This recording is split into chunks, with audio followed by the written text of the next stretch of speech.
Hello and welcome to part two of course last week's video. So just a quick recap. Over here we have the pink team, which is composed of Eastern European countries. We have the red team, which is the British Empire, and the green team, which is the Mongol Empire, all at war. Over here in Africa, there's just huge colonization happening, and in the Americas, we see Colombia getting invaded by the Mexican Empire, Venezuela getting invaded by the British Empire, and Brazil, the Brazilian Empire, at war with the rest of South America. So that is where we are going to start today. And one really quick thing, next week's video, I'm going to tell you guys what it is, but that's going to be at the end.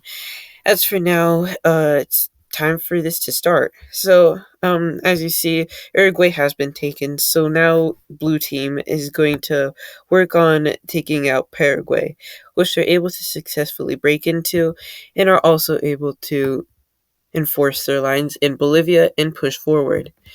Brazil, of course, is going to start to contribute more significant forces to defending themselves, and they aren't at war with the yellow team or red team. They're just at war with this blue team here. So they're gonna go ahead and send forces into Peru to try and take some land. So of course the goal is to try and, if they take enough land, then hopefully troops will be withdrawn to help defend. So that's what their main goal is. So they're gonna start to push into Peru from this side, and also they're gonna meet the blue team front lines down here and are able to slightly push them back. So of course Brazil is the most powerful country down here. In the real world it is. And also now that it has like these extra countries, extra people. So now it's looking a lot better for them. And now they're also going to start the really liberalization of Uruguay, which they're able to push out the slight amounts of blue team troops, but ultimately the majority of course are still going to be in there. Over here in Bolivia, we're going to see the blue team contribute their most significant amount of forces. And I know this is once again a different shade of blue. Sorry about that.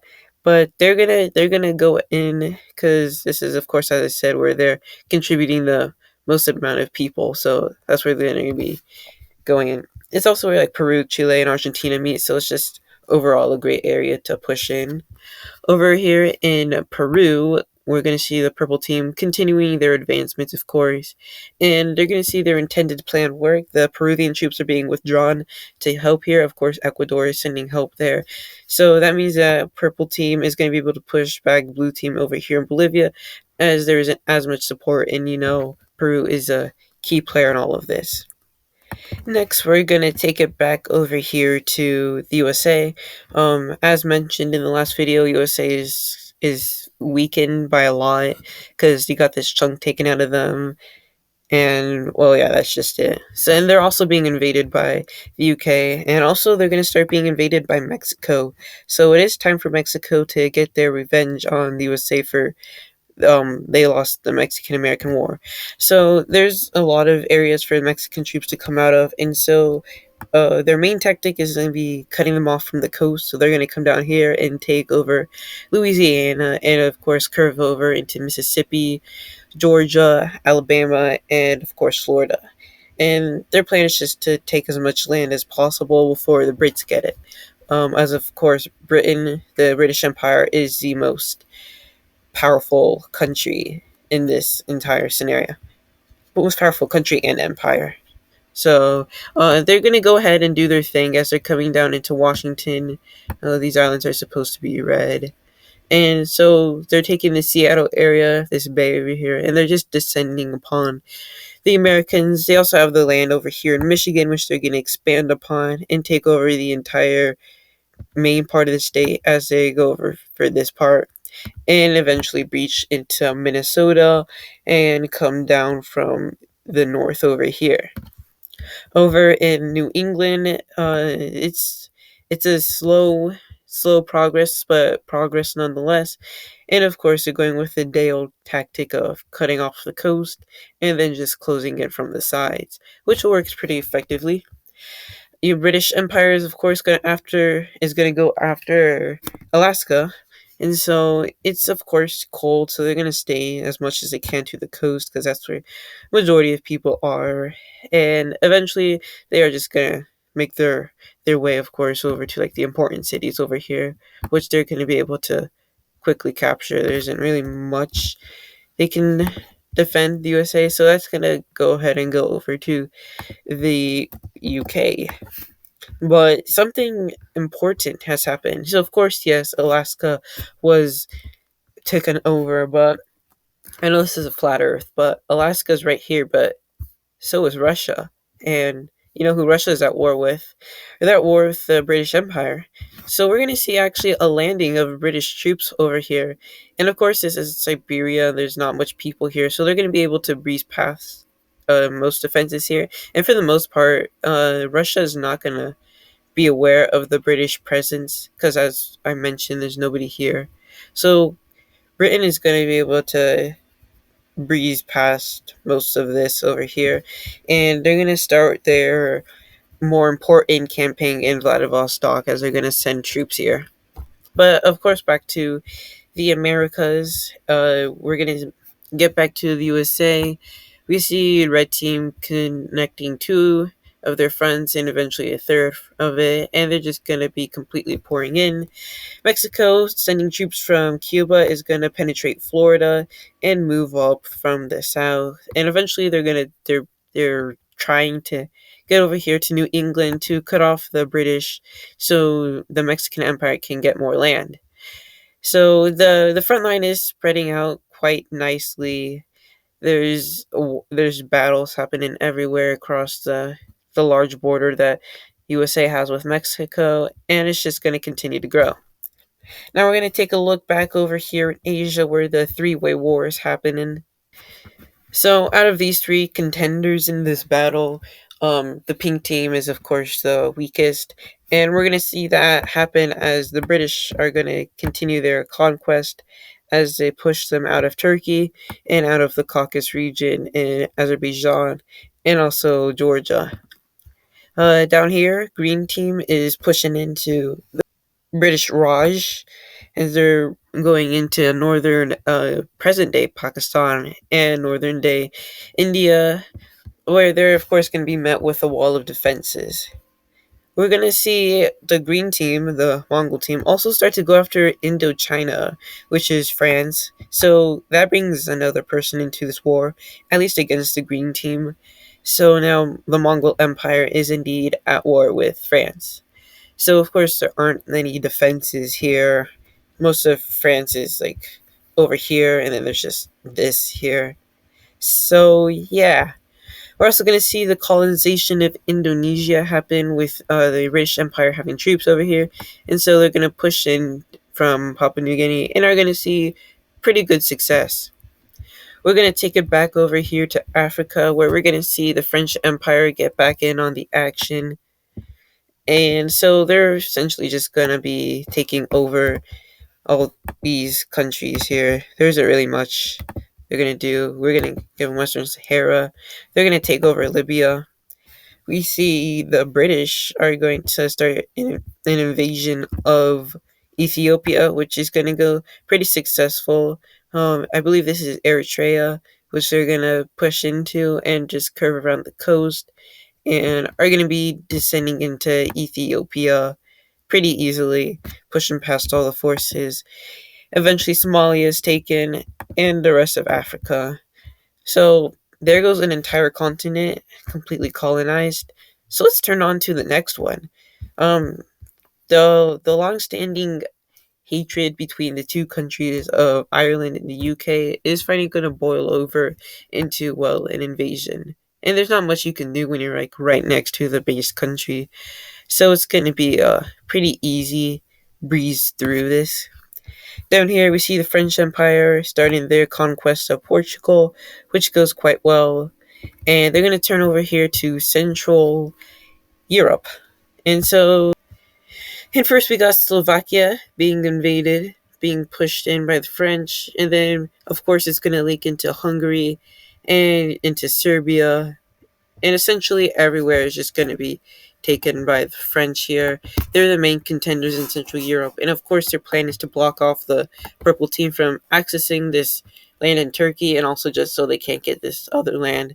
So we see Bosnia gone. We're going to see Albania, Montenegro, Kosovo, North Macedonia, Greece, Istanbul, formerly known as Constantinople, just completely taken over. And there is the second continent just completely gone. So it's looking like the world is eventually going to be controlled by one of these empires, which it might very well be. But of course, we're going to start taking it back to Asia, Central Asia. The green team is, of course, also at war with pink team up here, and so they're going to continue their fight against them and push into Russia. So all the purple team forces are pushed out of Kazakhstan, and the breaches happened as they start to enter Russia and essentially just curve out, taking land.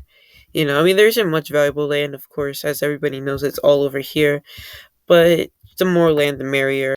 They're gonna push in and push out of Kazakhstan and into Russia even more, as the majority, or not the majority, but a lot of, because most of the green team is of course over here. Troops are finally getting their way over here, and there really isn't much time the purple team had. They're going against such powerhouses as the Mongol Empire, the British Empire. There isn't much they can do, and they're essentially going to start losing.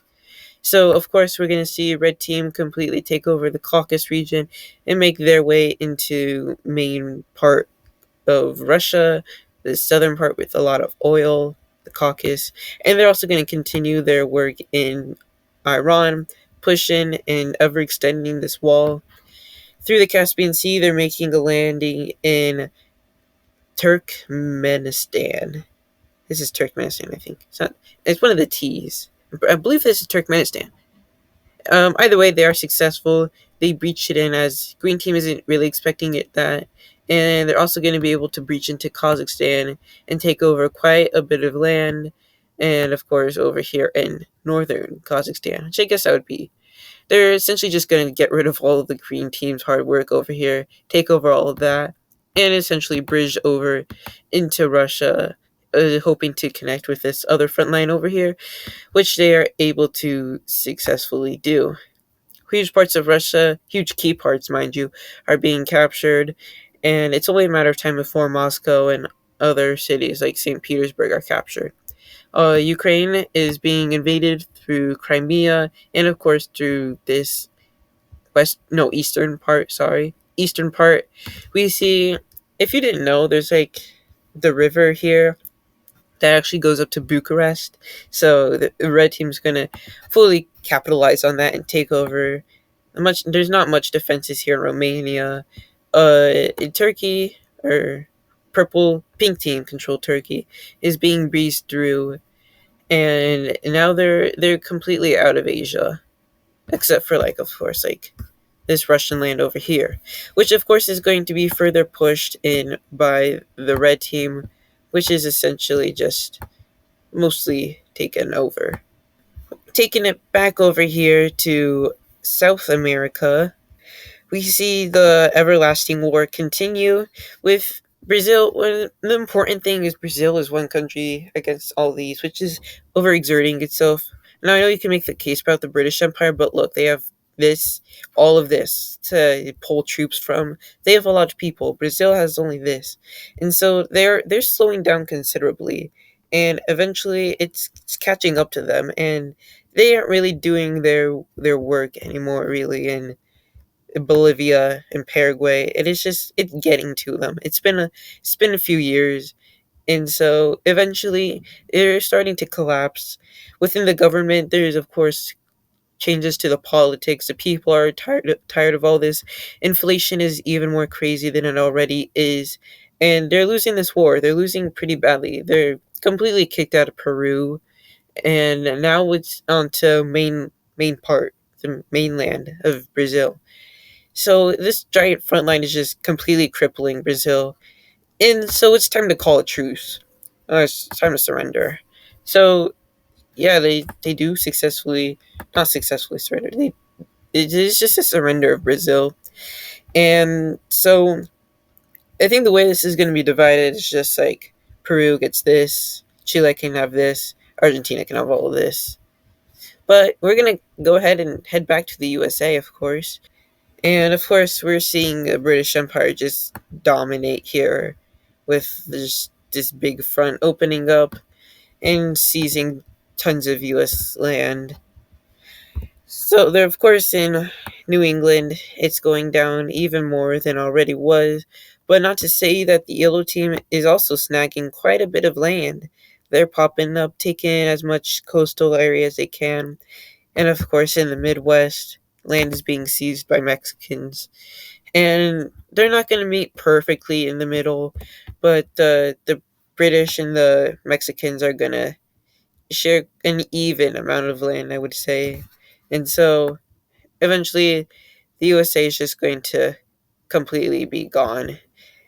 Of course, being divided somewhat like that, I would say. Hey, it looks like ketchup and mustard. I don't I don't think I ever made that joke, but it's like ketchup and mustard here. I don't know why. I just noticed that. It's funny. All right, so the only major front we have left is over here in Europe. Sorry, I don't know why I said Europe. Over here in Asia, green team, red team dominating purple team over here, and well, essentially that's it. So this is where it all's gonna close out. This is where we're gonna see the world as it is. So I mean, of course, there's still free countries around. You can see all the white Saudi Arabia, Kuwait, Syria. Yeah, there's still free countries. Um. So of course, yeah. Back to the war. Green team troops move in from the south of Afghanistan, and of course are going to take the southern side of Pakistan. They aren't expecting this because the main front is over here. So there's an influx of green team troops popping out over here. They're expecting more to be sent over here to prevent the invasion of Iran, which is going incredibly well. But they weren't. They were sent to handle Pakistan, which threw the red team for a spin, allowing them to seize quite a bit of land, a ton of land at that. You're also going to see sailings from Bangladesh and southern Pakistan into southern parts of India to hopefully, get land. But that's not to say that the British have the same idea, sending people from the UAE as well as Oman into Iran to further cripple it, which they're able to successfully do as it collapses.